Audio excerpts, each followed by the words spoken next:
Thank you. Hello, everyone. Good evening. Hello. Good afternoon.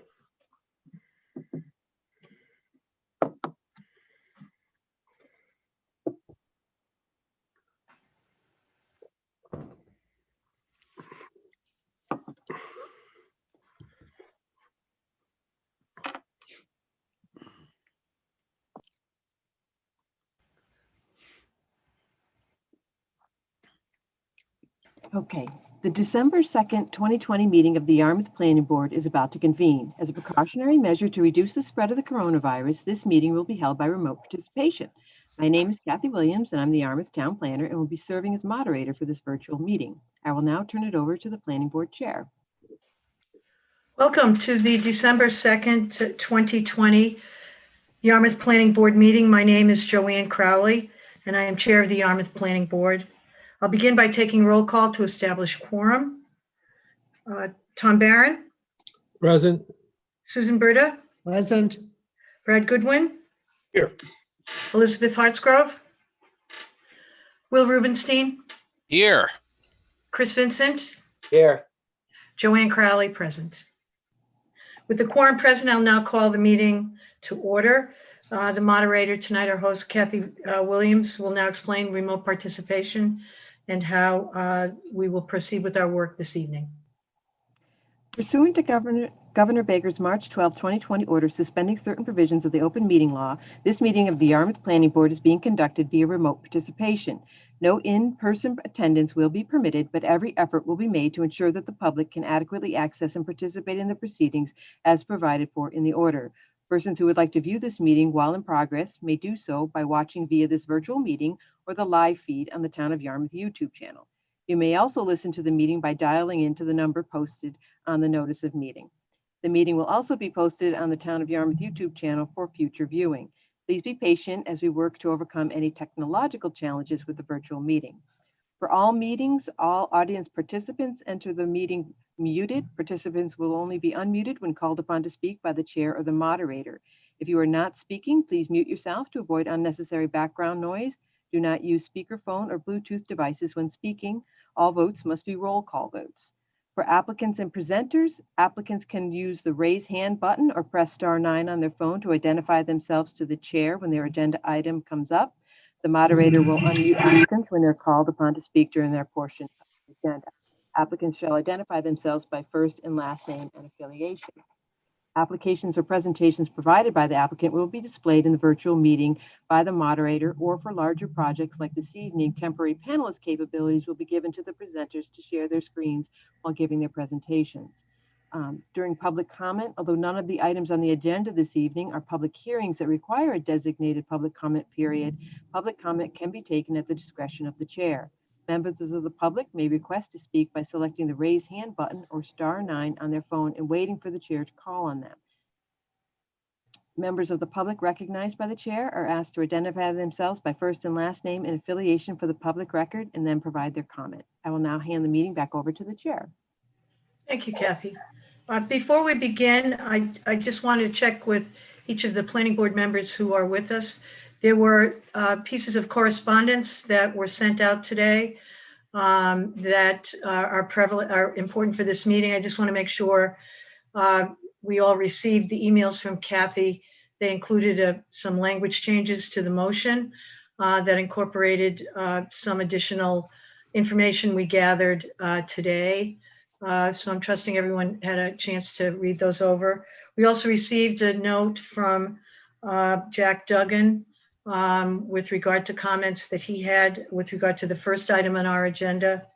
And then Mr. Barron had shared with us through Kathy his notes on his comments for this evening's discussion on the subdivision plan. I just wanted to check in, make sure everybody had a chance to get those. Okay, with that, the first topic for discussion this evening is the application for approval of a preliminary plan, number 2936. Madam Chair, may I jump in? Yes, you may. I apologize. I just want to do this for legality's sakes. The Davenport Corporation is a minor client of mine. I'm going to ask permission not to recuse, simply based on the fact they spend a whopping $1,500 a year with me, of which I get 10% of that. And my decisions here tonight will neither inflate that amount or decrease that amount. But if I'd like the applicant attorney to be okay and aware of that, and also the board to be aware of that. Does anybody have a problem? If so, I'll be happy to recuse myself. Any board members have an issue? Thank you for your transparency there, Brad. I don't have an issue with it. I think it'll be fine. We'll check with Mr. Tardif as a representative of the Davenport Realty if he has an issue with it. We have Mr. no Tardif? objection. Oh, thank No. you. Okay. Thank you. I apologize for interrupting. Not at all. I had you on my agenda. That's okay. Good. Tonight, again, we'll be considering the application by Davenport Realty Trust for approval of a proposed preliminary subdivision plan of land to create a 14-lot, single-family cluster subdivision on a 15.3 acre parcel off of Route 6A in Yarmouthport. Assessor map 125, parcel 39, owned by the Roman Catholic Bishops of New Bedford. The property is located in the R40 zoning district. I would first ask that Mr. Tardif and O'Reilly, Paul Tardif and John O'Reilly, who are representing the Davenport group, a realty group, present their preliminary plan. I understand, though, that there may be members of the public who are joining us tonight. Kathy, do we have any members of the public? There appear to be some members of the public. I guess I would ask Paul who else is on his team that I could then promote to panelist. I think Christian is here, but I don't see John O'Reilly. He should be coming in.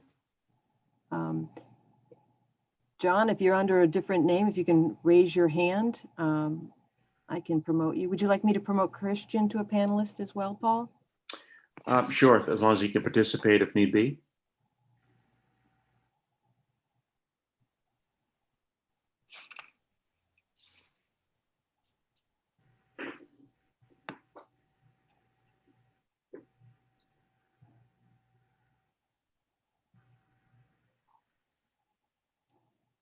All set? Good, thank you. So we've got everyone who at this point would like to join us is logged in. So we'll start with the presentation of the Davenport Realty proposal. Then I would ask that board members, we will comment and have questions. And then if the public would like to ask questions, I would encourage them to do so. I will entertain questions and we will answer them to the degree that we can this evening with regard to this subdivision and this plan. We want to stay focused on this particular agenda item for tonight. So with that, Mr. Tardif, if you'd like to, Paul, if you'd like to take it away. Thank you for coming. We appreciate seeing you again. And Mr. O'Neill, when I can see him, I'll say the same. So good evening. Thank you. For the record, I'm Paul Tardif. I'm an attorney in Yarmouthport representing the Davenport Realty Trust. And as you indicated, Christian Davenport is here by phone. I really hope John O'Reilly can join us because he has a lot of the technical questions covered for the presentation. I also want to say I'm rarely on these Zoom meetings with my face shown, but I kind of think that we have to do it this time. And I'm also going to give it a whirl with this sharing business. So if all goes haywire, I'm going to hang up and just call in. I'm sorry, but so as you indicated, at least in the notice, that the project proposes to develop a residential single-family cluster subdivision with a total of 14 buildable lots, and the remainder of the parcel converted to open space land. The entire lot contains 15.3 acres. But the project proposes about 5.3 acres to be open space. You understand where this property is, do you not? If you are driving east past Pizza by Evan, it's that large wooded area on your right hand as you go that way. So it's that section that we're dealing with tonight. The open space on this project is proposed to be a little over 41%, where only 30% is required. So that's always a good thing. The lots themselves will range from between 10,000 square feet, give or take, to a little over 28,500 square feet of area. The dwellings are all going to be 46 feet by 28 feet, 4-bedroom dwellings. The lots and the dwelling locations have been laid out, and I'm going to now try this precarious thing where I'm going to share something here. Let me see if I can get it for you. And I'm just hoping.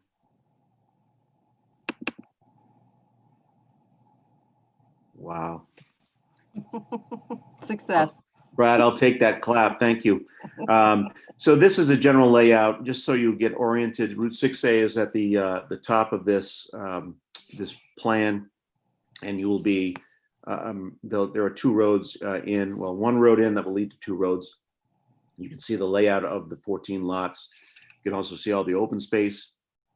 At the bottom of the lot, there is an electrical easement that runs through the back of the lot. That runs through that entire neighborhood all along the. I guess that would be the southerly portion of Route 6A. There's also another easement there for the town as well. I believe it's a water easement that runs along the back as well. But we're not getting any further south than what you're seeing there. So actually the rights of way include a cul-de-sac area for vehicle turnarounds, as you can see on those 2. The 2 roads, by the way, are the plan is to call them Miracle Way and I believe it's Faith Road or something. I think it's an homage to the Roman Catholic bishops that own that property. Miracle Way is going to be 627 feet long from start to finish. Faith Road is 125 feet long. That's that little spur off with the cul-de-sac as well. You also can look at the proposed access from 6A. Why there? I guess that was the question. Well, a lot of thought went into this and a lot of input from site plan review members. They wanted it located as close to or across the street from Hockanum Road, which is on the north side of Route 6A. It also gives the best sight line from the east. The further away from that bend in the road that we can get, the better it was for safety purposes and access. So you can see that's where we propose at least to put that that entrance to the subdivision. The site distances to the east will be between 350 and 450 feet. Site distances to the west is more than 900 feet. That's looking to the left as you're coming out. The road is going to be 40 feet wide, but I believe we're going to have a 24-foot paved area, which will allow for the Yarmouth Fire Department ladder truck access and also the pumper truck. The cul-de-sacs will be able to handle those as well.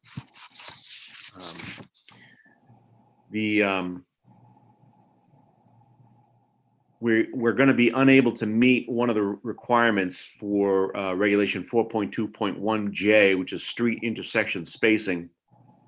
And that's because we're a little too close to the Concomitant Circle, which is the road to the upper left-hand corner of this plan.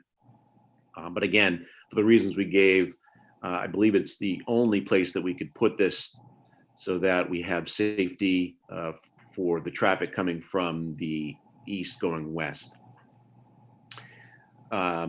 Each of the dwellings is going to be served by an on-site subsurface sewage disposal system, as shown. We don't plan to have any variances at all or request any type of relief from the Board of Health. We believe that every lot will perk well. We had done some preliminary testing showing suitable materials. So we think that no relief from the Board of Health is necessary on this.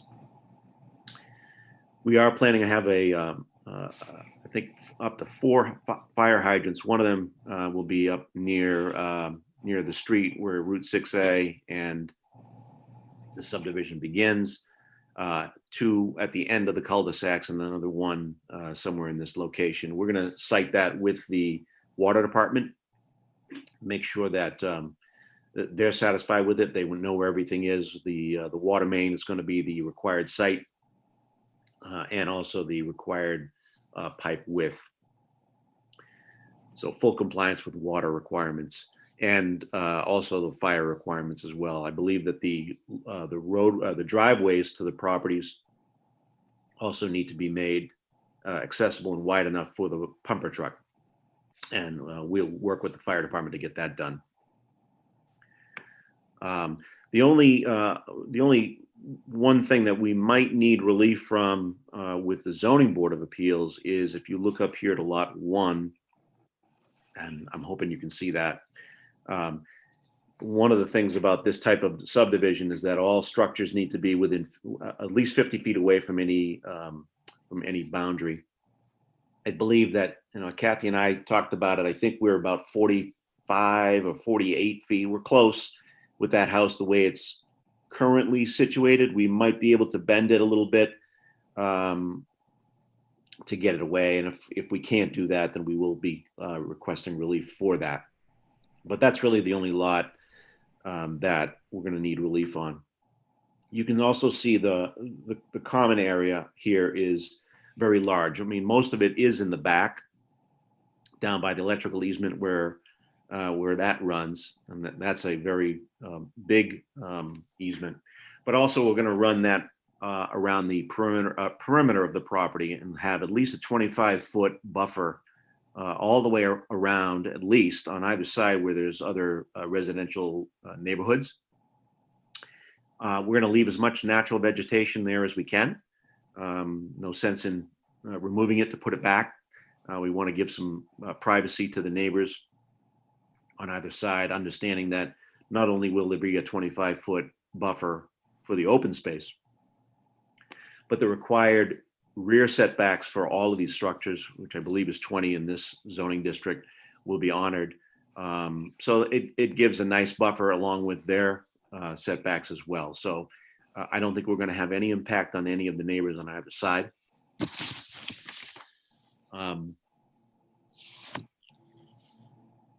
With regard to the community development housing comments, there was some discussion about having 2 affordable units here.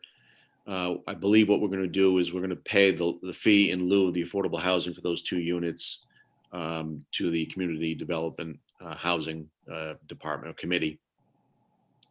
And we also noticed and received this morning the memorandum from Mr. Duggan, which was a nice surprise. So I guess the only thing we can say to that is that we do not own this property yet. We are in a purchase and sale agreement for that purchase that has not occurred yet. So requiring any type of study like that or allowing it to happen is really out of our purview. The best thing we can do is at least speak with the seller to see if they are interested in allowing that to occur as well. Many of the other comments from the departments really are more technical questions. I think I saw John O'Reilly show up, and maybe John can address some of those for you.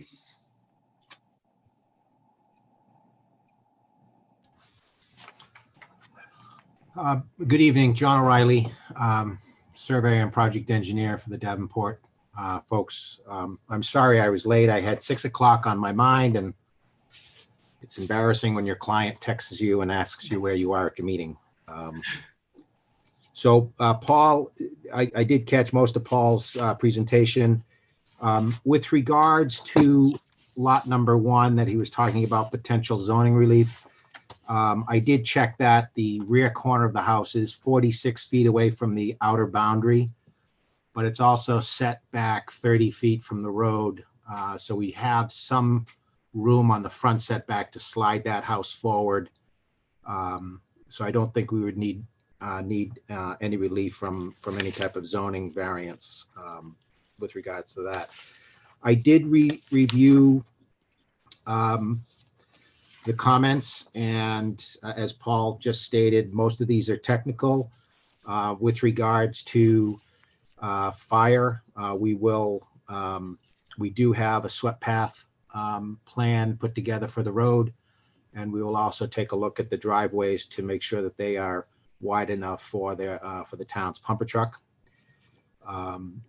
With regards to the water department, I was anticipating 3 hydrants for the subdivision, and obviously we'll have to add 1, 2 along the main road, and then 1 each at the end of the cul-de-sacs.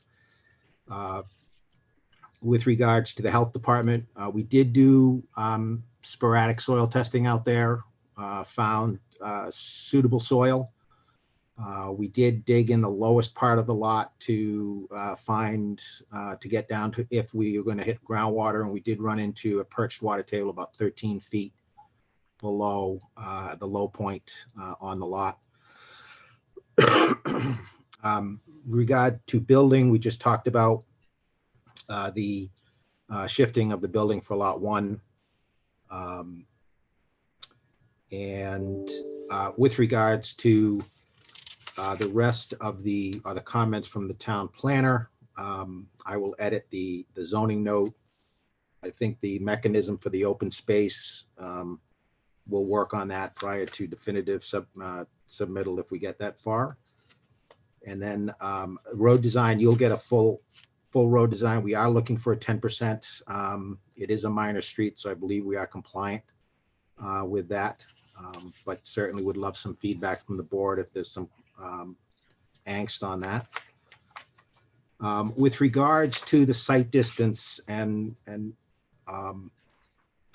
Paul touched on it, we did locate the entrance directly across from Holcomb Road, which did put us within the 400 feet to the road to the west. We also are trying to maximize the site distances heading east for oncoming traffic on Route 6A.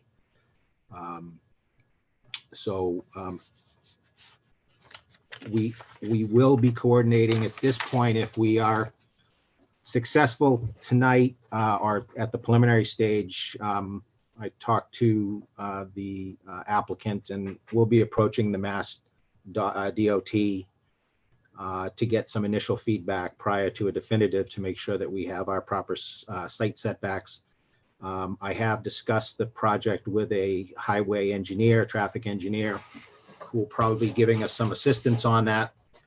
But in discussions with we had this morning, the site distances can be probably adjusted to get close to over 600 feet, which would certainly be, in his opinion, adequate. But of course, DOT will make the final call on that. With regards to the drainage easements, they actually are sized to provide twice the capacity, so we can replace the drainage facility if ever needed. And we're not looking, I don't believe we're not planning any retaining walls or structures out by the road that would trigger an Old Kings Highway application. And with regards to engineering, those are pretty straightforward. We will give them a complete stormwater report according to the Massachusetts Stormwater Handbook. This project will require a SWIP, Stormwater Pollution Prevention Plan, because of the size of the alteration, which will include limits of work, construction control, erosion control, and so forth. But that would be something we would be pulling together as part of the actual construction portion of the project. As part of the stormwater management plan, we will be putting together an operation maintenance of the management of the stormwater system. And as well as we would include any type of maintenance along 6A to provide the site distances that we're looking for. I'd be happy to answer any questions. And again, I apologize for being late.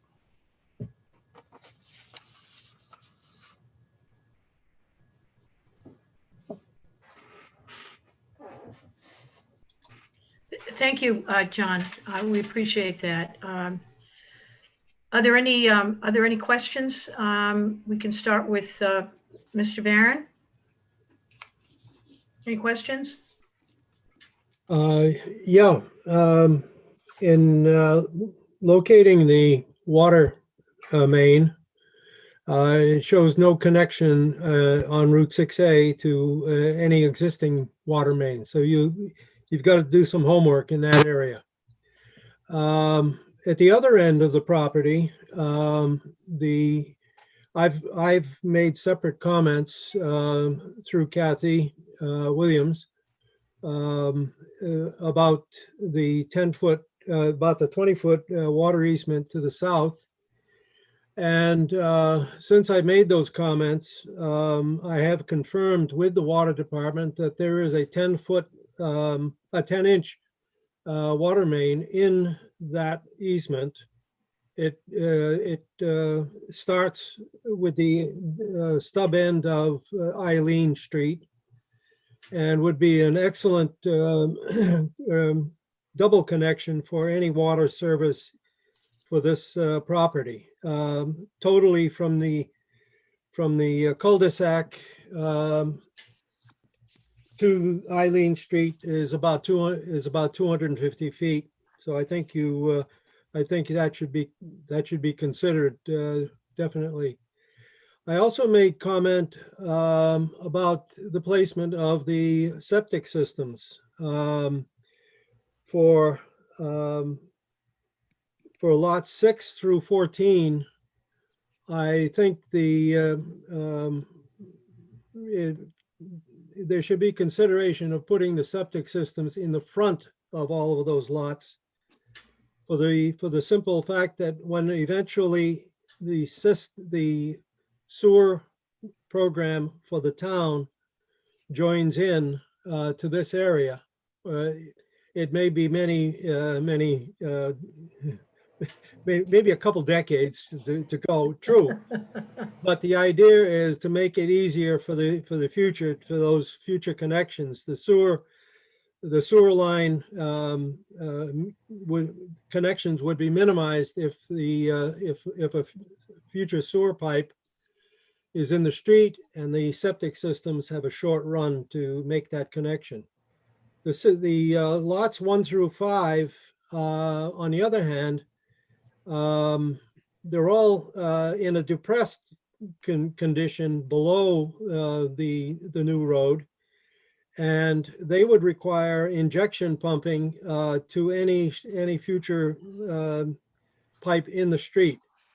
My suggestion is that there be a sewer easement along the back side of those lots so that a similar collection pipe would have ease of connection for the future. And the fact that the overall site, the overall 15-acre property is slopes down toward the west, toward Weir Road, which is basically the low point along Route 6A. The future sewer developments will proceed in that direction as well, so that the two pipes within the property oriented so that they would be able to discharge either to the neighbor property to the west, or further down Route 6A toward Weir Road. Should be part of the consideration. It's easy enough now to say, well, it's going to be decades before that happens, but let's do some thinking ahead of time, and that's what I'm basically suggesting. On the grade of the principal street, Miracle Way, that 10% slope seems a little excessive. It may be within the limits of the bylaw, etc. But if there's any way to soften that by giving it a longer vertical curve at the top, and maybe some fill grade in the lower portions of that profile to raise that grade so as to minimize that 10%. In other words, it would just seem to be a more practical way of doing that. There are numerous in the neighboring areas around this lot. There are other streets that have some significant slopes, but in all cases, I think the idea is to minimize that 10% if at all possible. That's it for me for now. Thank you, Tom. Again, we appreciate your thoughtfulness on this. Some of these are much longer, thoughtful, strategic questions that we should be thinking about for all plans that we look at in the future. But to the degree that the plan is submitted is compliant with the 10% rule, is compliant with all of the other requirements that the zoning bylaw and the subdivision regulations require. We want to, focus on moving them through this preliminary plan and making sure we can capture whatever we can for the preliminary plan. But your comments are welcome for the longer term strategy. We should be looking at these things, in a longer view. I will say the specific comments you made about with regard to avoiding dead end water mains, we've incorporated that into the proposed motion, as well as the future municipal sewering. So we've captured those two. And as we go through this, there may be more. Yeah, I fully agree.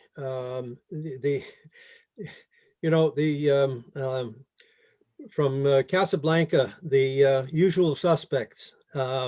We have the typical response for any kind of subdivision plan where all of the different departments offer their suggestions and comments, etc. And that's the usual suspects. But what I've also said is that we should look to the future. We should look to the addition of the Water Resources Advisory Committee in the comment list, and also, as you say, some of the strategic planning for the future should also be included even in the preliminary viewpoint of that we're at right now.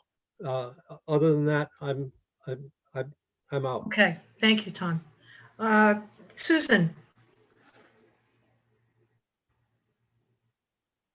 Susan, you're muted. Told me to mute myself. Just a couple of procedural questions. Could I address Mr. Tardif? Certainly. Paul, you mentioned that the developer is going to pay a fee as opposed to providing for the what is the fee? What is it that you pay? How much is it?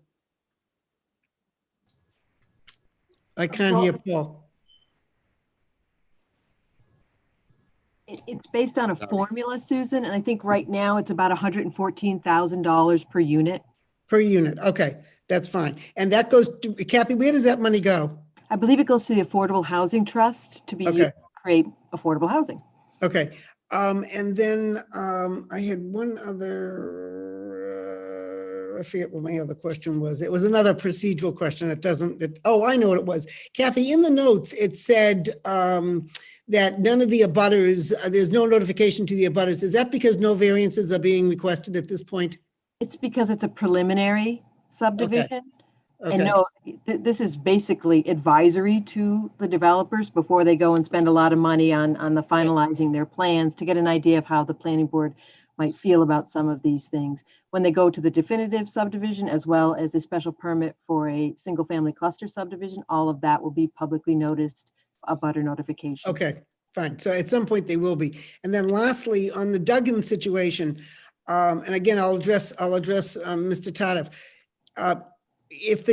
I'd assume because you're so close to purchasing the property, the archdiocese or the bishops would not be interested in committing to any kind of formal, or even though this is preliminary. I don't know whether we should be addressing this now or asking the developer, what would plan B be? Would you, if the archdiocese doesn't want to consider any kind of a review, would the developer be required or interested, or what do you think the developer's position would be on addressing some of the concerns in Mr. Duggan's letter? Well, first of all, we haven't even just addressed this with the seller. Okay. This came to light this morning, and so we're unaware of their position at this point. We're happy to talk to them about it. Okay. That'd be number one. Plan B would I'd go back to the client and see. I don't, Kathy, you can tell me if we have any obligation to do that. I don't believe that you have any obligation to do that. I don't think it's in the purview of the planning board for a subdivision. If it was town, typically these types of things become mandatory when it's public lands or federal funding is being used for something where that section 106 comes into play. Okay, but just one comment on that. If we are thinking about the future, one thing we would not want to do for this beautiful development, and it sounds lovely, it would be to rile up the indigenous population of the Cape. So I would caution against, I mean, I would urge that there be some sort of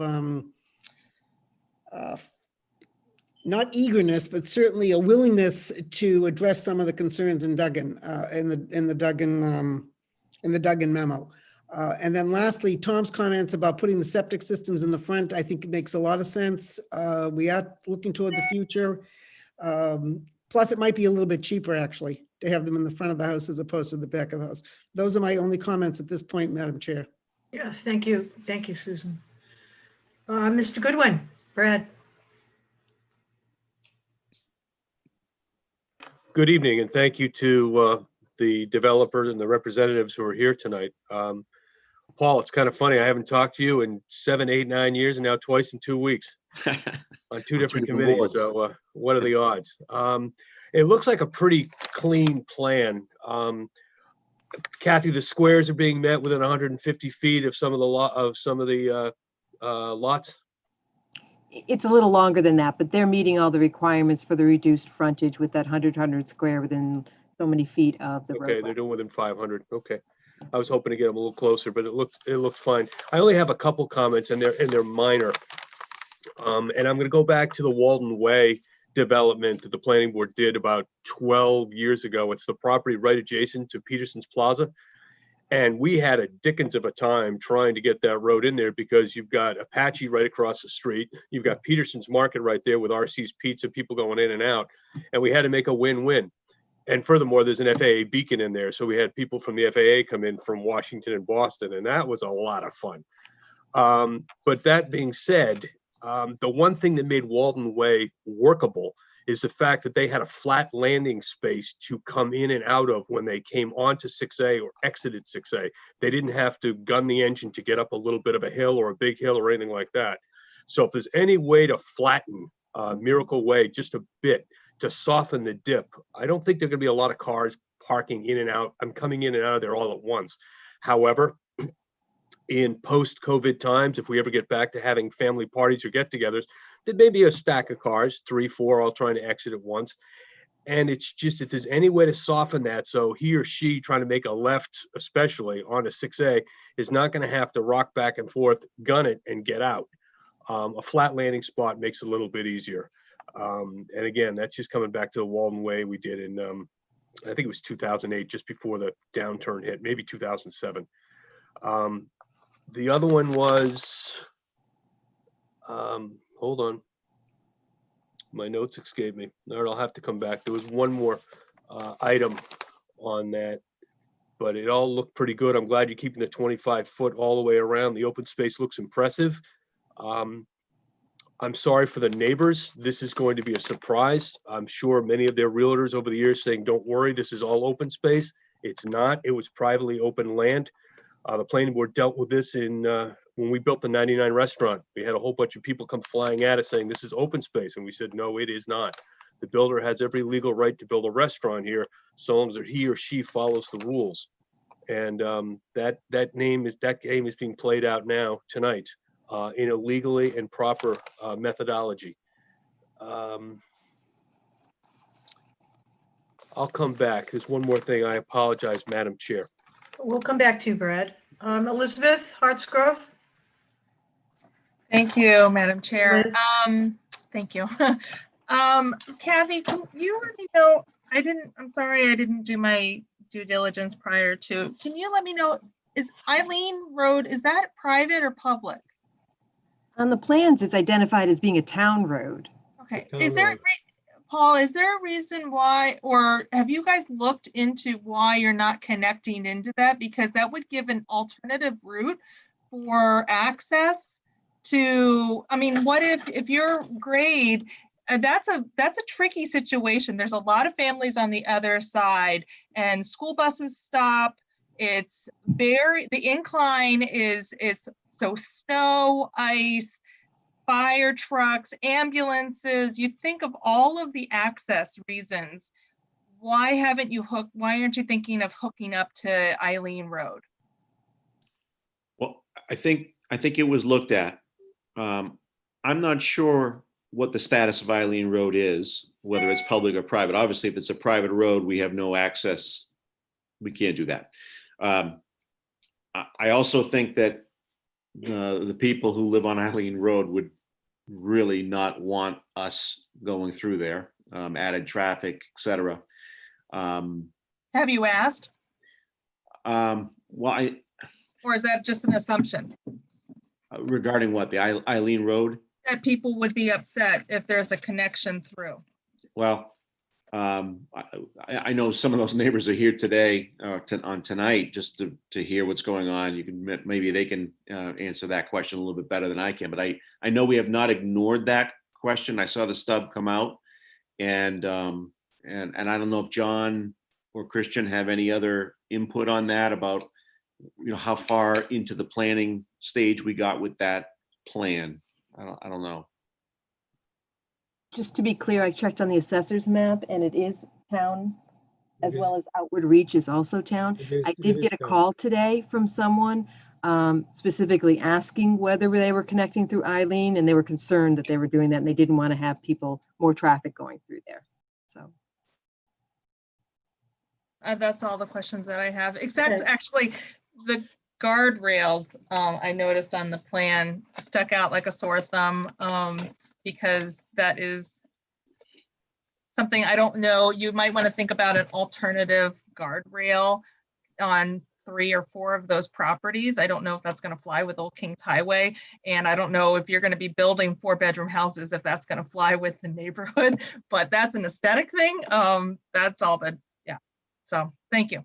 Thank you. Thank you, Liz. Will, Mr. Rubenstein. Yes, thank you, Madam Chair. I'd like to echo what Liz just said. I did some temporary census taking in the month of August and September, and I actually did some census work on Eileen Street extended. And it was the one thing that jumped out at me when I looked at this parcel, and I completely can sympathize with the folks on Outward Reach. But I also sympathize with the nice folks who are going to be driving and already are driving up and down Route 6A. And thanks to the power of Google Maps, it's a fantastic app. While I've been sort of turning this way because I'm looking at a big screen, because I'm just having trouble with the whole getting in and getting out of this entire subdivision. I'm just having trouble with it. And now that's not like a technical objection, right? As like, someone who is much more schooled in these things, but given that the project is asking for a street intersection spacing waiver, I'm not loving it. I'm not loving it, because if I put my little Google Map guy on Hockanum Road and I turn him or her or they, and I face exactly where the subdivision's coming out, this is dangerous. Now, again, that's just me as a citizen and a member of the planning board, but also as me as someone who literally did census work up and down all of these streets. There is much more going on these streets, and certainly on 6A. And I would urge Mr. Tardif and his group to figure something different out than what we're seeing here. And I'm sorry that if that doesn't sound awesome, but at the same time, I have personal experience on these streets. And as Liz indicated, there is already a network of streets on the outward reach side. And if I did the math right, we're looking at 56 bedrooms worth of humans, right? 14 lots, 4 bedrooms each. And I don't know how you do the traffic studies and the car counts. And as Brad indicated, I understand that there are, not as many people throwing parties as we might hope during this time. But gosh, given that there's already plenty of roads and networks on either side of this parcel, notwithstanding what's going on directly across the street, I would urge this committee at some point when this project comes back to make a field trip, because it doesn't look, feel, or smell safe to me. Thank you, Madam Chair. Thank you, Will. I'd like if maybe Paul or John, could you just share with us your thinking about the location of the entryway and the fact that it being right across from, so you have a square intersection there, is actually favorable than not? And why the location there and not 50 feet further east? Can you share with us some of your thoughts as to why you lined it up right across the street and why that might or might not be preferable? Sure, Madam Chair. Initially, we focused on Hokanen Road because we did not want to have an offset entrance onto 6A. So we looked at that area, and if you follow the site plan, preliminary site plan, as you head west, the topography starts to elevate. In fact, right at the crest of, or right at the turn of 6A, if you will, or the pavement turn of 6A, the grade continues to climb off the pavement.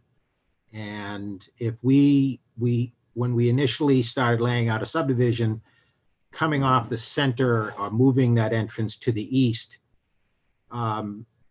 we got into a much more of a cut into the hillside, and to facilitate what the gentleman earlier were talking about, Mr. Goodwin, about leaving a relatively flat landing area for someone waiting to get out on 6A. So that was the reason, those two reasons primarily is why we focused on where the entrance is currently shown. We are going to grade that shoulder back to increase this sight line to the east. But it's not as extensive as it would be as if we brought the 20-foot wide, road in at that apex, if you will. Okay, thank you. I just wanted to understand that it was deliberate in some ways to have it as a clean intersection across from Hockanum. Yes. That is preferable from a traffic engineering and otherwise than an offset. In my opinion, yes. Yes. Mr. Barron? Yeah, just like Will, I've also visited the neighborhood, primarily for the comments that I've already offered. But the The location opposite Hockenham Road is about the only logical place to put that that new roadway. It is the short distance to Kenscomset is what the variance is all about, but the logical place for that entrance is where they've shown it. Thank you, Tom. Who's next? Chris Vincent, Mr. Vincent. Thank you. I'll follow along with this. And I'm going to agree there also with Tom. And case in point, go down to the south side of Yarmouth. And we wanted to align two streets down there for the longest time. And what a pain it is that they can't be opposite each other, right? It screws up traffic flow to the nth degree. The best place for this is across from Hockenham. It's gonna keep the traffic flowing better. And it's not a cross street. So there's not gonna be traffic that's coming from this subdivision crossing 6A into Hockenham. So I think that is the best location for it. As far as the other comments that were made by the board, I'm not gonna review every single one of them. I realize this is a preliminary plan. I'm okay with what's on there. I know that once this comes back to us as a definitive plan, we're gonna vet this in greater detail. So I'll just save my comments for then. Yeah. Paul, it's very nice to see you. Okay, thank you. Thank you. I just have one comment, question. These will be rental properties?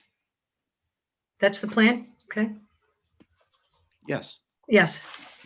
And as you go forward, what might be your schedule, Paul, if things move along this evening and afterwards? So what kind of schedule do you see? Well, I think what we can do the definitive and also seek relief from the planning board at the same time if we get our applications all in order. So I'm going to coordinate with Kathy on that and try to make that happen. So that's within 7 months, right? Yeah. Okay. And then we're going to also, make sure we're going to fine tune the plan a little bit more. If we do, it doesn't sound like we need zoning relief, which is good. I'm just glad to hear that from John. So maybe we can eliminate that. And then they're going to have a closing once we have everything in place and completed. And I mean, I don't know what the construction schedule will be, but it'll be right after that, I'm sure. Okay. Waste time. All right. Any other comments or questions from the board?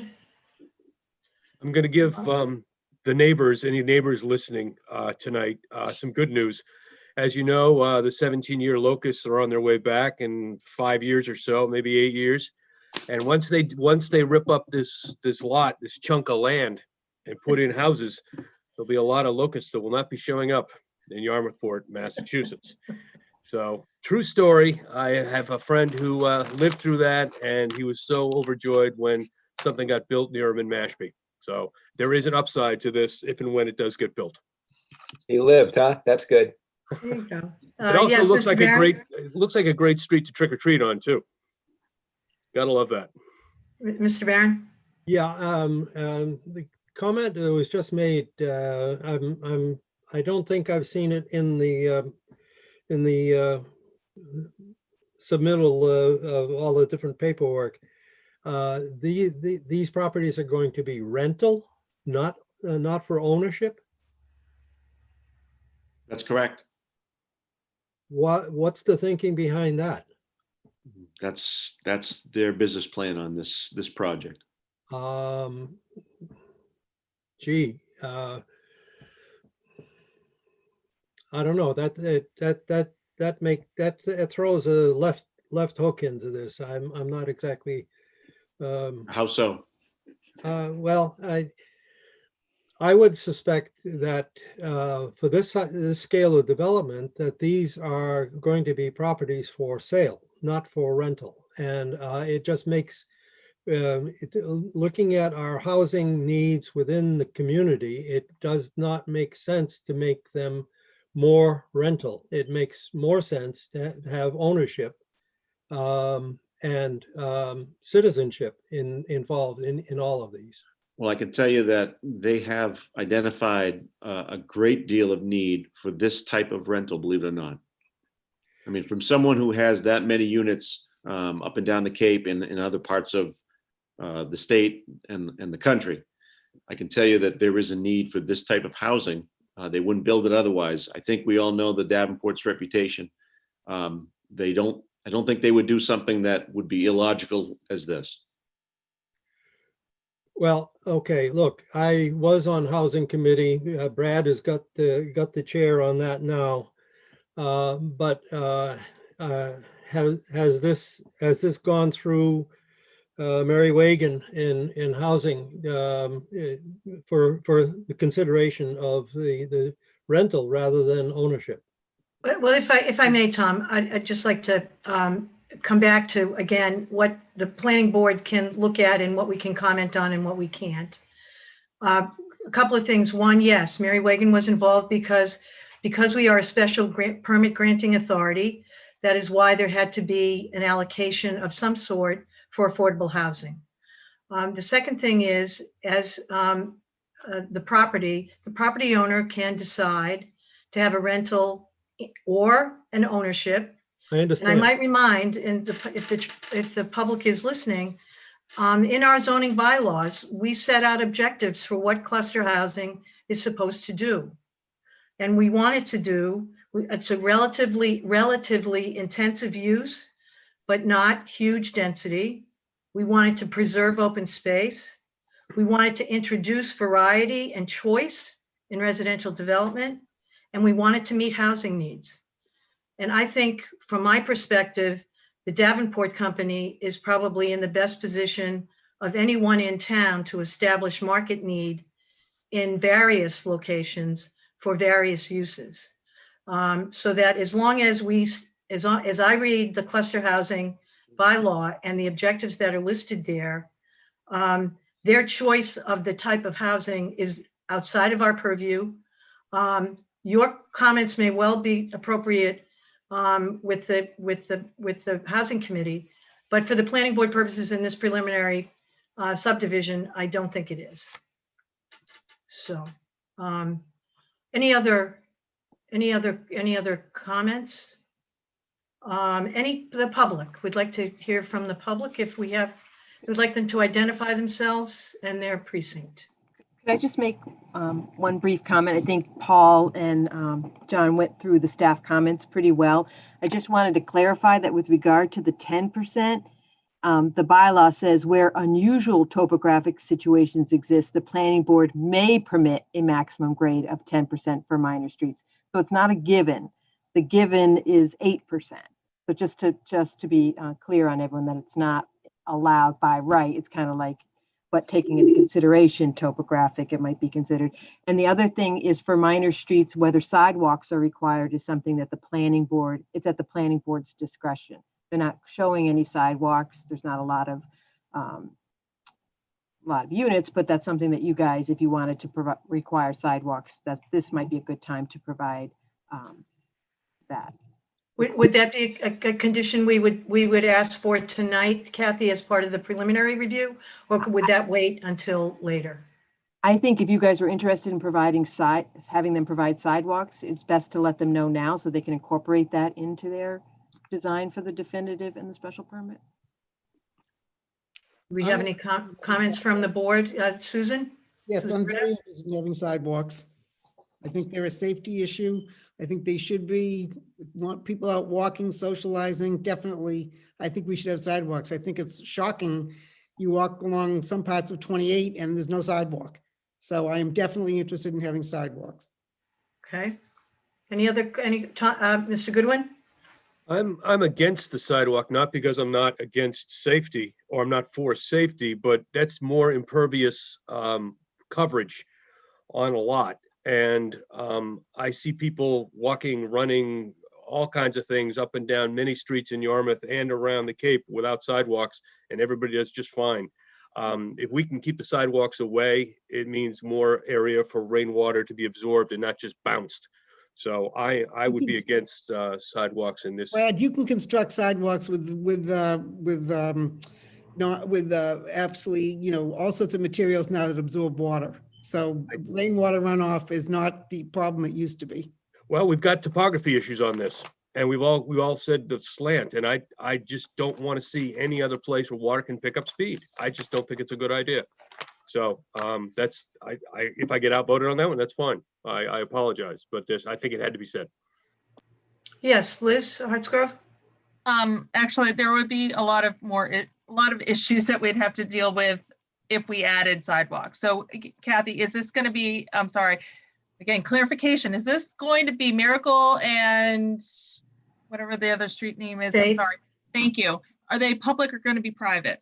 They're going to be private. Okay, so who's going to be maintaining them, the sidewalks? It's not a cut through street. If it was connecting to Eileen, then maybe I would be concerned a little bit more, especially if you're going to be like I said, connecting to the other neighborhoods where you're going to have children cutting through, then you would need sidewalks. I am from the Washington, D.C. area. I grew up there. We had sidewalks everywhere in those neighborhoods, but those neighborhoods were very gridded out and deliberate. So this is a different set of circumstances. 6A requires sidewalks, in my belief. So you can get people to actual grocery stores and other commodities that they need. But in a residential cul-de-sac style neighborhood, I don't think it's absolutely necessary, especially for then liability issues of cleaning and maintaining and keeping it up to par. Who's going to be in charge of it? The association fees or the Davenport's going to have to maintain that kind of stuff. And rentals, we don't know anything about that yet. So I think it would be coming down into more of a public hearing process that we'd have to have those discussions as to like if it's going to be year-round rentals or is it going to be seasonal rentals for that discussion, in my opinion. Thank you. Okay. Tom, Mr. Barron? Yeah, Liz brought up a good point about sidewalks. Are there sidewalks in 6A? I haven't seen that many. No. So the idea of sidewalks does make a lot of sense, but it's a wider problem than just this property. Any other comments on sidewalks? Yes, Chris, Mr. Vincent? I don't think that they're necessary. It's a cul-de-sac. It's just trafficked by the people that are in there. For what? It's not a throughway. That would be a different story. I don't see a problem. I don't see the necessity of it. Okay. Do I have the sense of the board then that we will not add a condition on sidewalks? We can put it to a vote if you'd like to. That's why I'd like to try to avoid that if we have a sense of, I think, Susan, you were certainly in favor of it. Okay, so I have a sense of the board that we won't be considering that for the preliminary design review. Okay, moving on to the public. We have one person in public, Kathy. Oh, and by the way, let me just go back to the 10%, 8%. So is there a condition with regard to that we should be considering?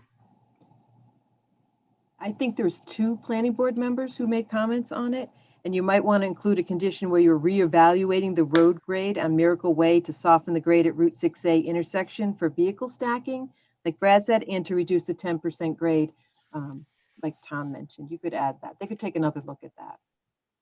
Okay, and that would be our 6th. Correct. Others, 6th. If I may, I'm sorry, Madam Chairman. Yes. I looked at that plan. I believe it's only maybe 2 feet over a long span. I didn't see any kind of a steep uphill drive coming onto 6A. This is not like Camp Street coming onto Route 28. Mr. O'Reilly or Mr. Tardif, could you comment on that? Yes, ma'am. The entrance off of 6A is at 2%, negative 2% away from 6A. And in a vehicle that's a relatively flat surface, certainly not like Camp Street as just was referred to. We do call for 10% right in the area of, right before the area of Faith Road. And we can go back and take a look at it. We are going to have to work with the fire department and their pumper truck, which might necessitate some grade changes as well, which would impact the grade on the street. So we are going to need to look at that anyway. And I've taken the notes from the 2 planning board members that have commented on the slope, and we'll see what we can do to soften that. Okay. Do we need to include that, Kathy, as part of a condition, or is the word of Mr. O'Reilly? It's totally up to you guys when you make your motion, what you want to include as the conditions for that motion. Do you have language for that you'd propose for that? Based I on had what, just included reevaluate the road grade on Miracle Way, the softened grade at Route 6A intersection for vehicle stacking, and to reduce the 10% grade. I think the issue was the That would be stacking, sufficient. Chris, at Route 6A. I mean, they had basically 1 car or 1.5 cars would be at the 2%. Then it went right down to a 5.5% grade down. I think that's what Brad was talking about. okay, so we have language on that. All right. On to the public. We have someone who would like to join us. I just so that for transparency, Richard Neats asked with regard to what Mr. Duggan wanted in the memo, the email that was mentioned, and I just relayed to him that was that request for an archaeological survey of the property. So that's Okay. Brian, and I'm sorry if I'm going to mispronounce your name, Sheehy. I'm going to allow you to speak. So if you might have to unmute yourself. There you go. I've done that. Can you hear me? Yes, we can. Welcome, Brian. Thank you very much. I've enjoyed listening to the conversation. I live on Outward Reach near the corner of Eileen, right at the corner of Eileen Street. And a couple of things I wanted to pick up on. First of all, Mr. Rubenstein, I thought it was a great idea when you mentioned the word field trip, because in terms of that alternate way of entering the property, in case that becomes an issue in the future, I really think you need to visit Outward Reach. What we've seen since we moved here 4 years ago is that this is a funny amalgam.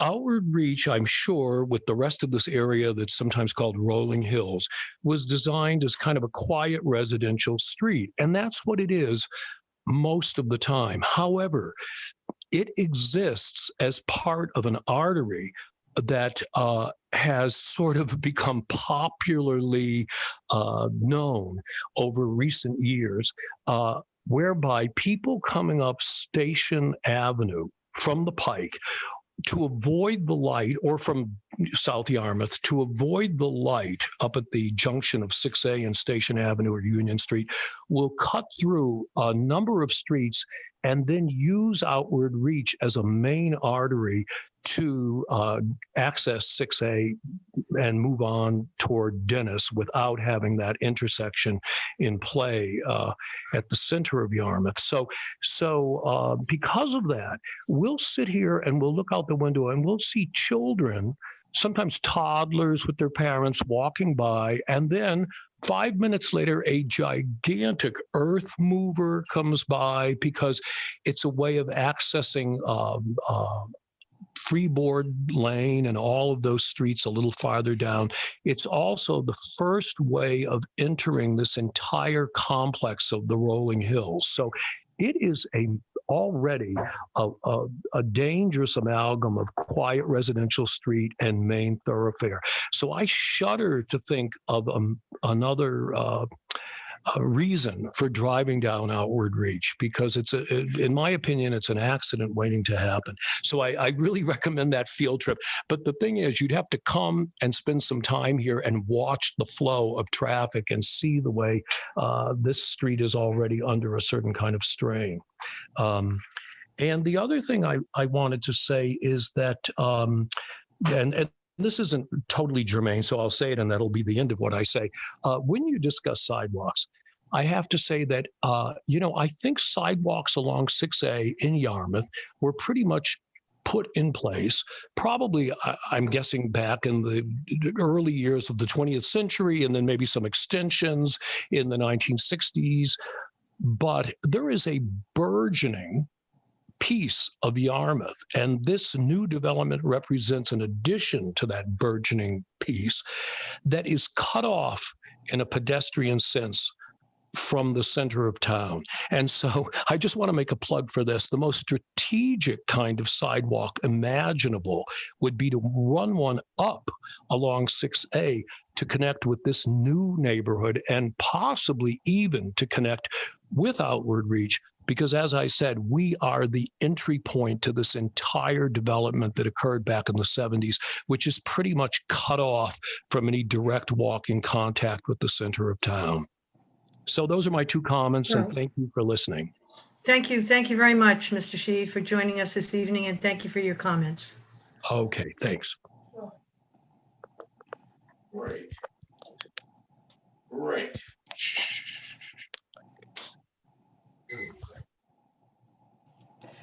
I don't see anybody else with their hand raised. I think someone had their hand raised earlier. So, oh, Lisa, hang on 1 minute.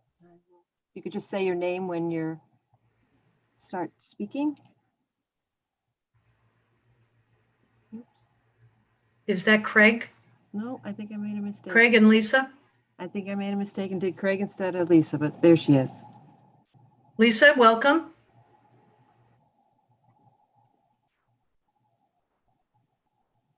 Lisa, can you hear us?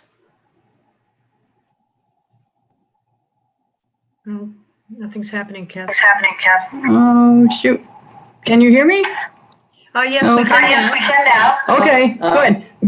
I was gonna, when I watched this, it's a hard act to follow Brian, because he explained it so well. But I'll just say that my wife and I have lived here for 20 years and walked these streets. People know us by the two women who walk by all the time.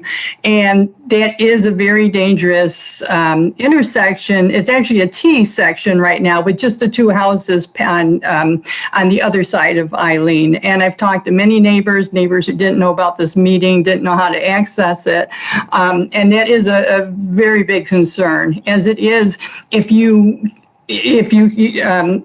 Eileen has a very steep slope, and we are always doing the slow down motion to people. It's a long street, it's a straight shot, and people pick up speed, and they would be picking up speed. And as they come to that stop sign, even as a T intersection, it's dangerous. Then from the intersection of Eileen and Outward Reach, there is a slope. So there is oftentimes a line of vision issue if there's landscapers out, how the landscapers have to park on the sides of the street.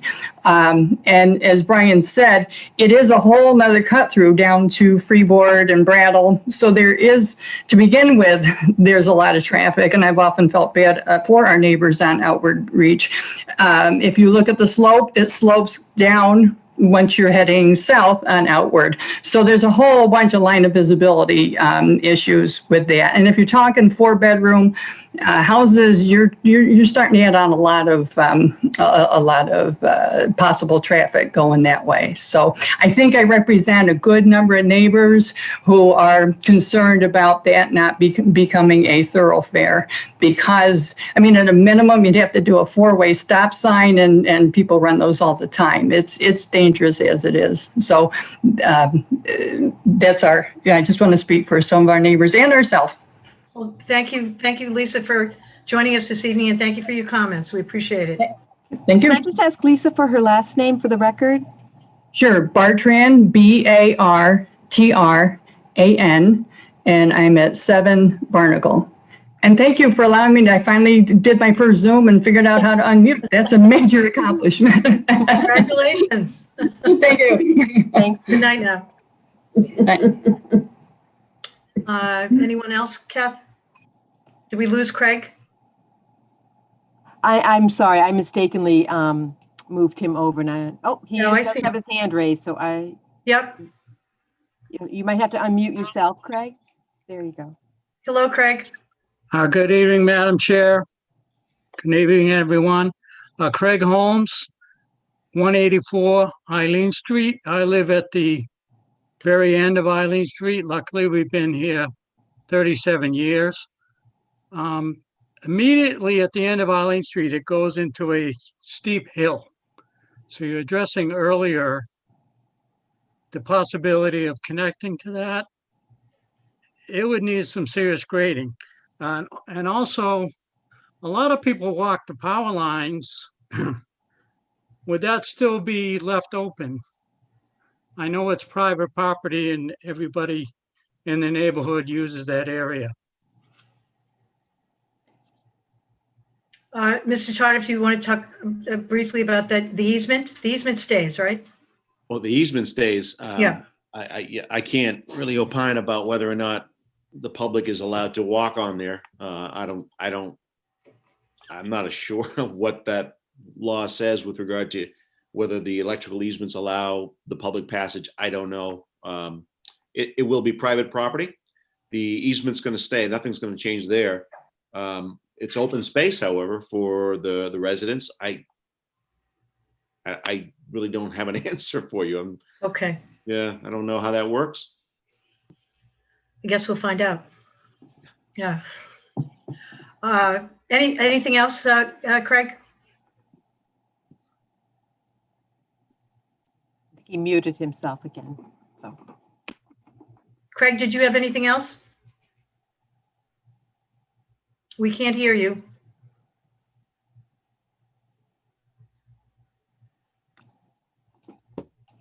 Okay, well, we'll see where we go.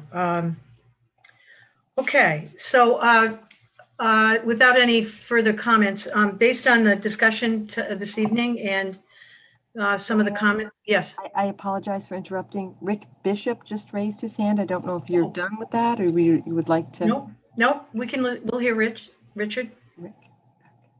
Rick Bishop, I know him. Hello, Rick. Good evening. And I'm not sure this is germane to this discussion. I actually live in the neighborhood as well. I helped put the roads in to that development when I was 16, but that's beside the point. Would any discussion of the types of septic systems be appropriate to this evening? Because we're looking for 14 4-bedroom homes. Not sure if the developer would consider Title VI septic treatment plans, septic systems for this application. Given that the 14 homes would be up on quite a hill that would run right down to Mill Pond, and in introducing more nitrogen to a situation that we know is very challenged at the moment. And I just thought I would float that to this committee to see if it was appropriate. Thank you, Rick. Did we have any comments with regard to that, Kathy, from town departments in specific? The health department regulations are the minimum regulations that you're required to do. If the developer would be willing to look at or consider something more, that's something I think that you could encourage, but I don't know whether you can really require it. We can't set it as a condition, but we can make it a suggestion to them that be considered. Yeah. Yes, Tom. Mr. Barron. The slope down toward Mill Pond. Mill Pond is not a freshwater pond. It is a salt pond. So the issue of nitrogen is germane, but that is what the septic systems are supposed to address. And any future sewer system, as I indicated earlier, should be considered on a strategic level for the future, which would eliminate that issue as well. But the Mill Pond by itself is a salt pond. Yes, Susan Britta. Could I ask Tom a question, since he seems to know? Tom, is Title VI state of the art? Is that preferable over a regular septic system at this point in the 21st century?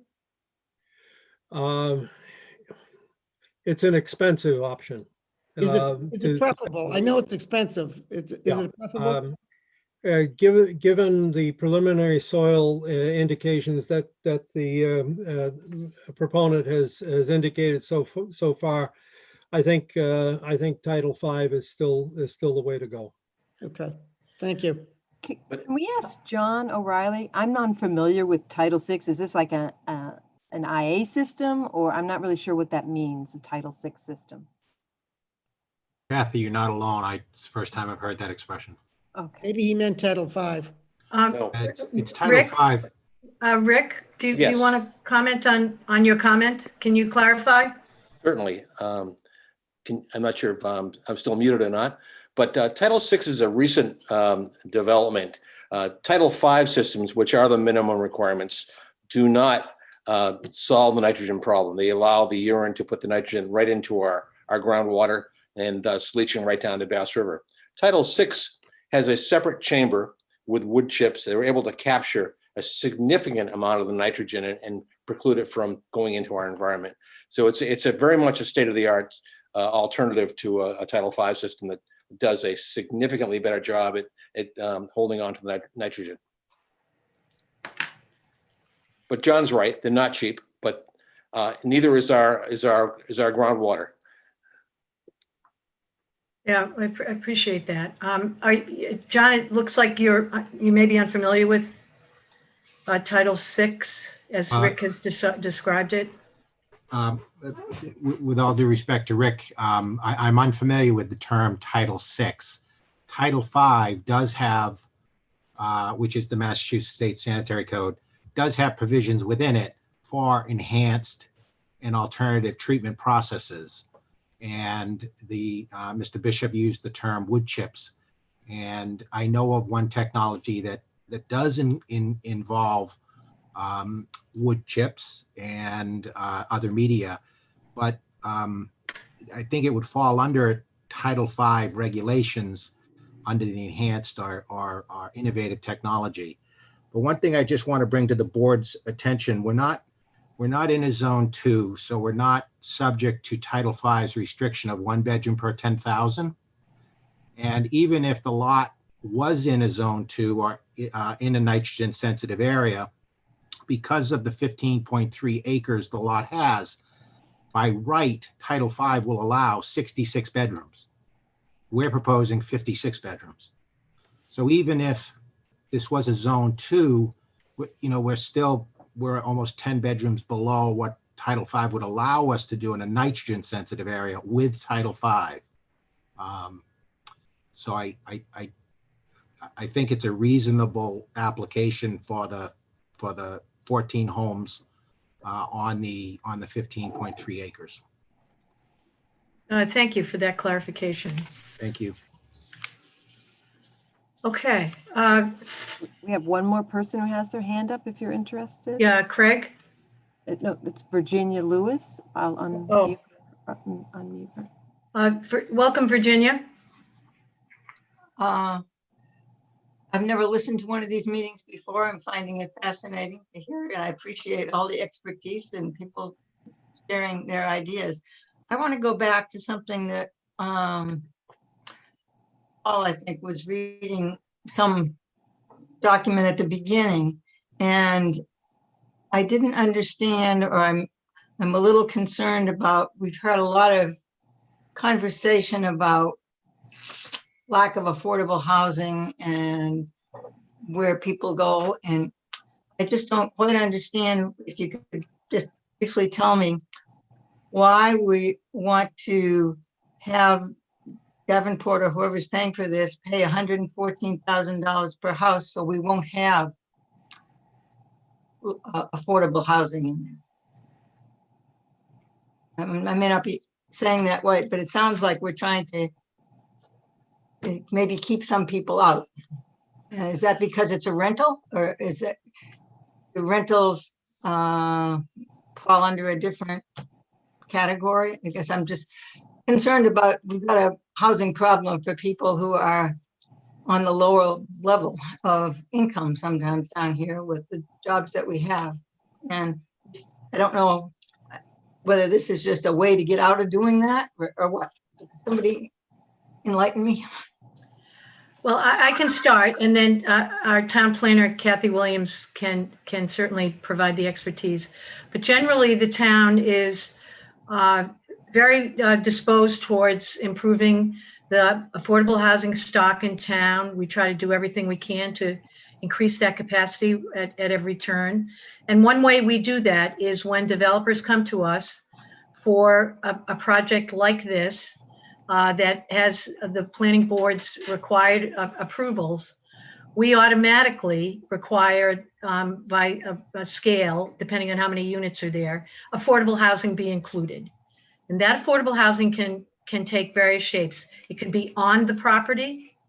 It could be on other property that the real estate developer might own, or it can be a contribution to the Affordable Housing Trust Fund, which gives the town a lot of flexibility as to where it can make investments in affordable housing. So any developer in town has those three options. In this case, the developer has chosen to deposit into the trust. So the town will have more flexibility in terms of where it would like to direct the affordable housing support for the town. Did I get it right, Kath? I think that was very clear. Yarmouth does have very strong inclusionary zoning or affordable housing requirements in our zoning bylaw, and what they're proposing to do meets those requirements. Yeah, they're meeting all the requirements. Meeting the requirements, but it's keeping certain type of housing out of this particular area. Is that what I would understand from that?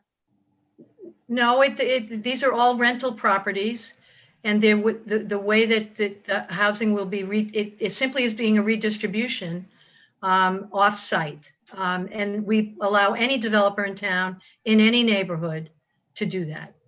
As the owner of the land, they have a right to pick one of those options, and this particular developer has picked that option. Okay, I mean, I don't know enough about it. It sounds like that's an option that allows this type of housing to only be in certain areas. No, that's not. No. I don't think so. I don't think that's been our experience in town. Okay, it's just when I heard that they were gonna spend money to remove what I was thinking was affordable housing, but we're gonna move it somewhere else is the idea. It will be a contribution to a trust where the town will have great flexibility to invest in properties that in towns, in areas of town that it thinks is most needed. And it may include Route 6A in Yarmouthport. We have no idea how the town will invest it. Okay, thank you very much for enlightening me. Thank you for joining us, Virginia. We appreciate it. We're good. Okay, okay, no more. So at this point, based on these discussions, Kathy, you had put together, I think, a motion, most of which we have in written form in front of us, except for the final condition on slope. Right. I need in advance a volunteer who's going to read this and take copious notes as to what number 6 is. Does everyone have the motion in front of them?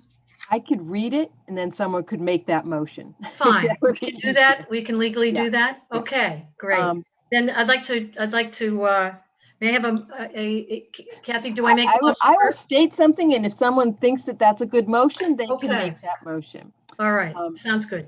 To approve in concept the preliminary subdivision plans for Davenport Realty Trust as shown on the plans entitled Preliminary Subdivision Plan of Land, Preliminary Site Plan, and Preliminary Site Plan Profile and Details dated June 18th, 2020, prepared by J.M. O'Reilly and Associates, subject to number 1, addressing the comments outlined in Table 1, summary of town staff comments dated November 24th, 2020. 2, consideration and approval of requested waivers during the definitive plan review. 3, evaluate options to provide a water main loop to avoid dead-end water mains per section 4.5.1, coordinate with the water department. Number 4, consider future municipal sewering of the area when laying out the location of subsurface disposal systems. Number 5, retain the 25-foot open space area along the western and eastern property boundaries in their natural state without grading or removal of live trees to provide a natural buffer to existing developments. And 6, reevaluate the road grade on Miracle Way to soften the grade at Route 6A at the Route 6A intersection for vehicle stacking and to reduce the 10% grade. Thank you. May I entertain the motion? So moved. Seconded? Brad. Any discussion? I'll take a roll call vote. Mr. Barron? Aye. Susan Britta? No, Chris Vincent? Aye. Will Rubenstein? I Liz Hartsgrove? Aye. Brad Goodwin? I approve. Joanne Crowley, yes? I'm sorry, did Susan say yes or no? She I said no. No. No, okay, thank you. And so we have it approved 6-1. Did I get everyone? I think I did.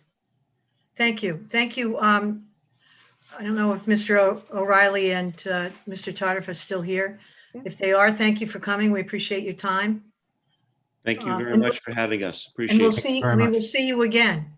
We will. Good night. Good night. Right now.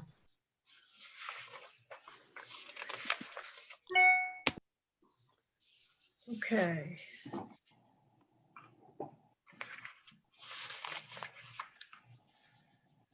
Next on our agenda is the Community Visioning Workshop that we all participated in last week. I want to thank all of you for participating in the various breakout rooms. Kathy had put together and sent to us the summary sheets of the comments that we gathered. I'd just like to get any feedback on the way that it was, the process, so to speak, and how any of you might make suggestions for amending the process. How did you think it went? We obviously can't talk to each other about these things except in public board meetings. So I'm just curious as to how your sessions went. We'll start with you, Tom. I think it was a very lively discussion. I think it was a lot of enthusiasm. I hope that the next 2 workshops we have as many people, because there are a lot of good comments, a lot of good ideas. And there are also some thoughts that people are not aware of a lot of the initiatives that the town has done in the past. And by having the discussion, it helps bring other people on board. So I think my short answer basically is, yeah, it was a good effort, and I enjoyed being part of it. Great, thank you. Susan, I thought it went you well. seem like a really peppy group. It was small, but very good. I thought it went well. The only recommendation I would have is, and I think we had mentioned this before, setting up some sort of community bulletin board or electronic bulletin board for people that listened. I had a lot of listeners. I had several calls afterwards with people that just listened to the visioning, the visioning exercise, and maybe have some sort of place where they can post comments or suggestions or questions.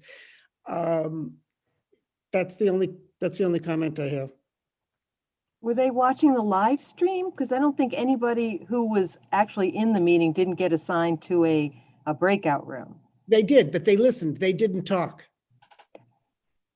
I didn't realize that anyone had come. My sister was in one of the rooms and never said a word. She just listened. Oh, The comment okay. is there someplace where they can actually post comments without having to make a comment during the session? Oh, I think then people should take the survey and they can put as many comments as they want, or they can complete the worksheet and mail it in. That multiple people did do that. It was very much appreciated. So downloading the fillable PDF worksheets on the website is a great way to do that, and just sending it to the visioning email address. But definitely Brad? encourage them to take the survey too. Yeah. Brad? We had a good group. The amusing part was our 3 or 4 people, 4 people, it was a couple, and then a male and a female, came prepared.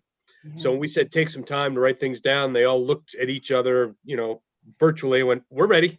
And so we had plenty of time. We probably could have broke out, you know, pick up sticks or Legos or something and had a grand old time.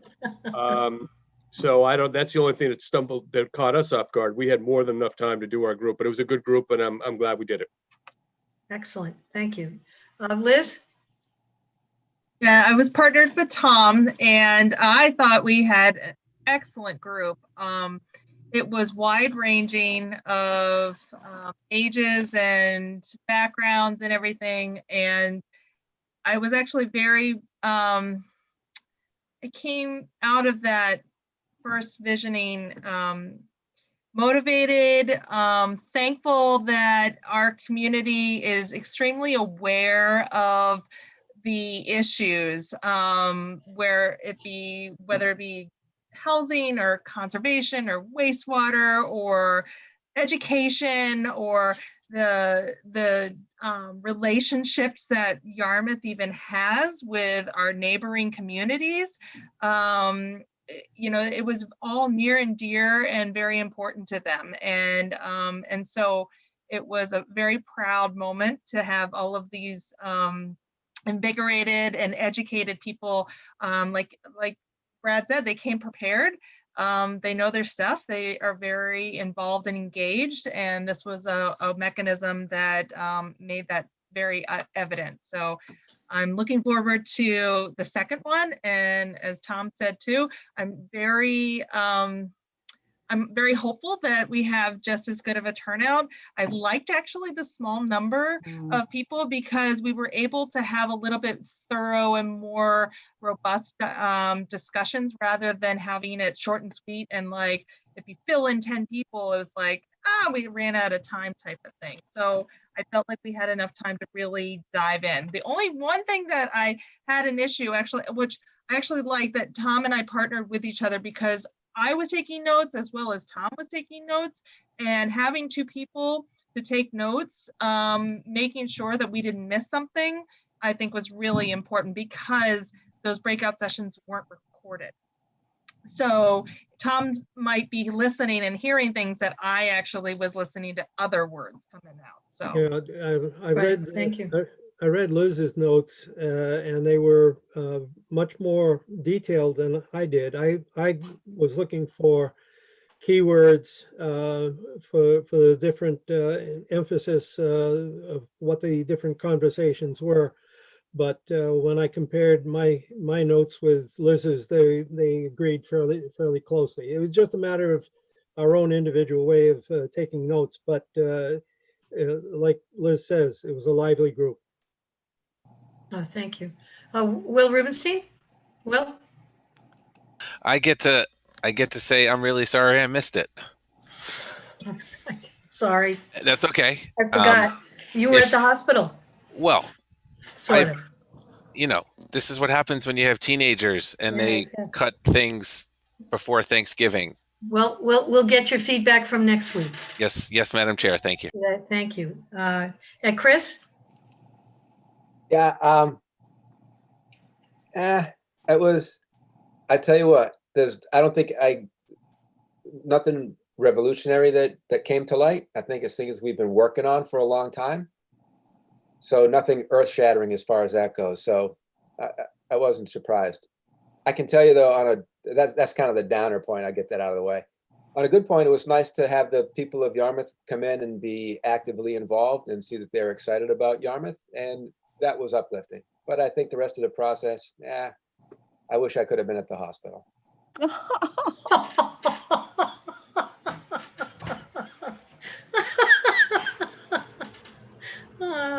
Okay, you feel strongly about that, Chris? I do.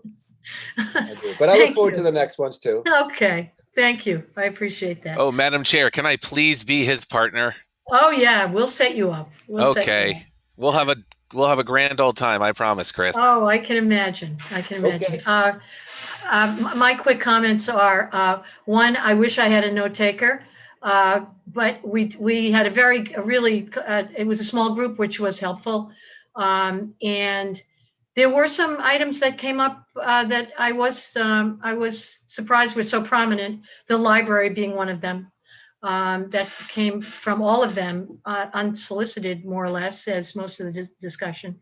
But the other things, as Chris said, there weren't any really big surprises. But they were articulate, they were informed, they were well prepared, and creative. I mean, they were creating their own branding of the vision. The one person was, I have a dream of a Yarmouth that is blah blah blah. So it was good. I'm looking forward to the next one. Monday morning, 9:00, right, Kath? Okay. Madam Chair, how many people are signed up for the Monday session?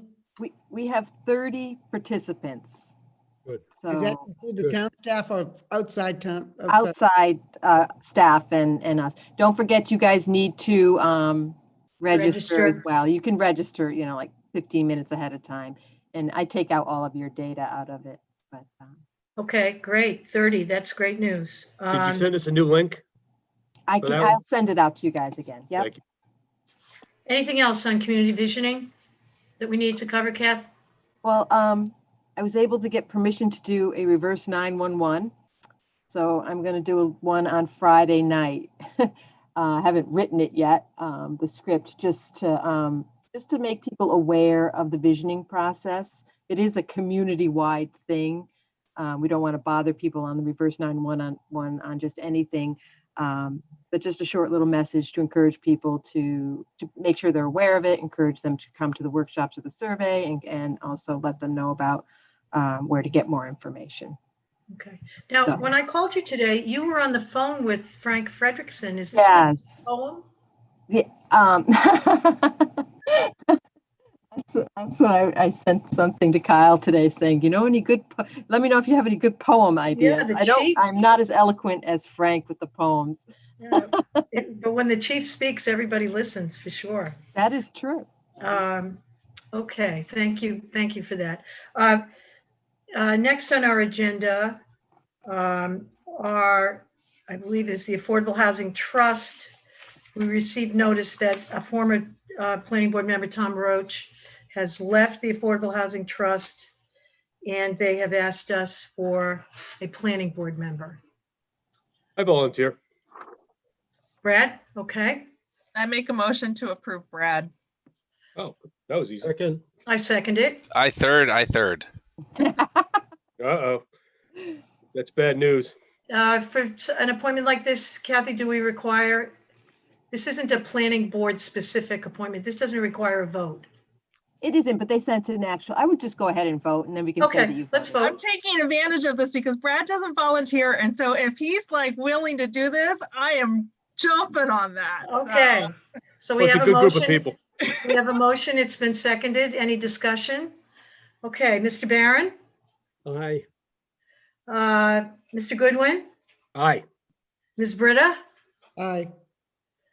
Ms. Hartsgrove, Aye. Mr. Rubenstein, Aye. Mr. Vincent, Aye. and me, yes. Thank you. Thank you, Brad. No problem.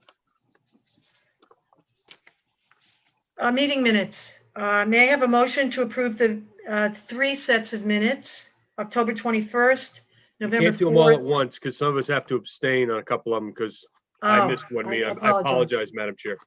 No, thank you for that correction. May I have a motion to approve the minutes of October 21st? So moved by someone? I can't. I abstain. I will wasn't so there. move it. I will so move it. Okay. Can I have a second? Second. Okay. We need to do roll call on each one, Kathy? Yes, okay. Tom, Darren, Aye. Susan Britta, Aye. Brad Goodwin, Abstain. Liz Hartsgrove, Aye. Will Rubenstein, Aye. Chris Vincent, Aye. Joanne Crowley, yes. May I have a motion to approve the minutes of November 4th? If you want to do November 4th and 10th together, you can. May I have a motion to approve the minutes of November 4th and 10th? I so move. moved. Second,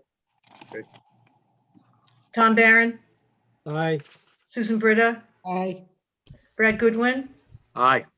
Liz Hartsgrove, Aye. Will Rubenstein, Aye. Chris Vincent, aye. and Joanne Crowley, yes.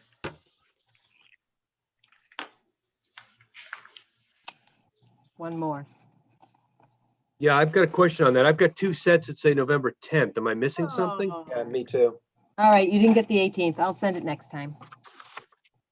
Well, maybe it is the 18th, but it's dated the 10th. It's the one where Oh. Mr. Yeah. Rubenstein is missing. Mr. Rubenstein was not there on the 18th. So why don't we just, If you I'll see make a Mr. motion, Rubenstein, please let me know. I'll make a motion to accept the minutes of November 18th as amended. Perfect. So moved. Or second. Tom Barron, Aye. Susan Britta, Aye. Brad Goodwin, Aye. Liz Hartsgrove, Aye. Will Rubenstein, Abstain. Chris Vincent, Aye. Joanne Crowley, yes. Sorry for that confusion. Zoning Board of Appeal, agendas and decisions, anything there for us? Kathy, I didn't see any mail on that. Committee updates from committee members, planning board committee members? No. The selectmen last night had wish to have a public forum on the 10th, a Zoom meeting for the whole town concerning the sewer program, so that so they can get public comment about where things stand.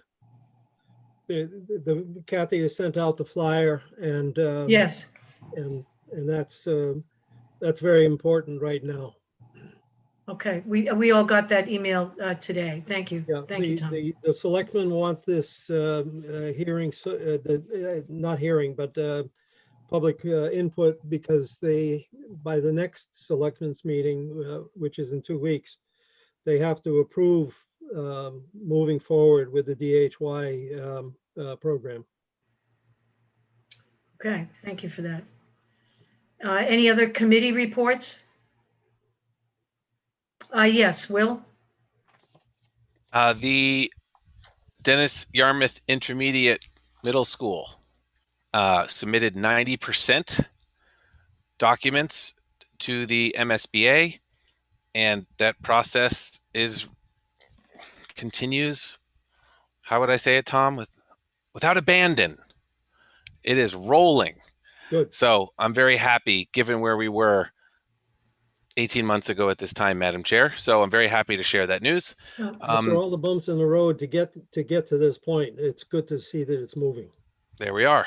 And agreed. And the other thing is that last night at the select board meeting, the Capital Budget Committee and Chairwoman Fife made the presentation and recommendations from our sprint. I think it would be a fair way to describe it. And in the last 4 weeks, and there will be, I believe, a combined Finance Committee, Capital Budget Committee powwow / meeting next week to continue the proud work and to keep all the processes moving in this very short amount of time. Right, thank you. Any other committee reports? I have one. The CEDC has sent out applications for the tourism grants, and we've received them, and we begin reviews and interviews tomorrow. Correspondence and/or staff updates. Kathy, anything for us? No, I've been sending it all along. Okay. Our next planning board meeting is Monday for the workshop, 9 a.m.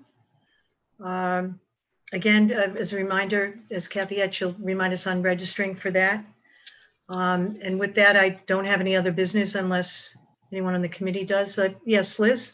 Just a question. So are we going to keep The with the board. same partners for the visioning, or is that determined based upon the number of registrations for Monday? It's kind of up to you guys. I was kind of thinking of maybe mixing it up because some people might want to be facilitators and others note takers. Obviously not staff, but amongst you guys. So we're just going to kind of mix it up. I think we'll probably we remain with the 5 groups that we have. I think that would be good. And I do agree with you, having a facilitator and a note taker, and we'll see what we can do to make sure that happens. I nominate Liz again.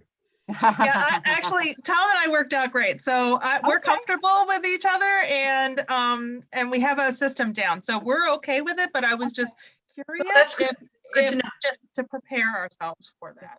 And Chris and Will are already teamed up. Okay, the rest of us will be randomly assigned, I guess. And with no further business, may I have a motion to adjourn? So Okay, moved. second? Second. Great. Tom Barron, Aye. Susan Britta, Aye. Brad Goodwin, Aye. Liz Hartsgrove, Aye. Will Rubenstein, Aye. Chris Vincent, Has anybody ever objected to this? Aye. No. Joanne Crowley, yes. Thank you all. Appreciate Thanks, it. everybody. Thank Great you, Madam job. Thank you very Chair. much. Thank you, Madam Chair. Thank you, Kathy. Yes, thank you, Kathy. Thank you. Bye, guys. Guys. Thank you, colleagues.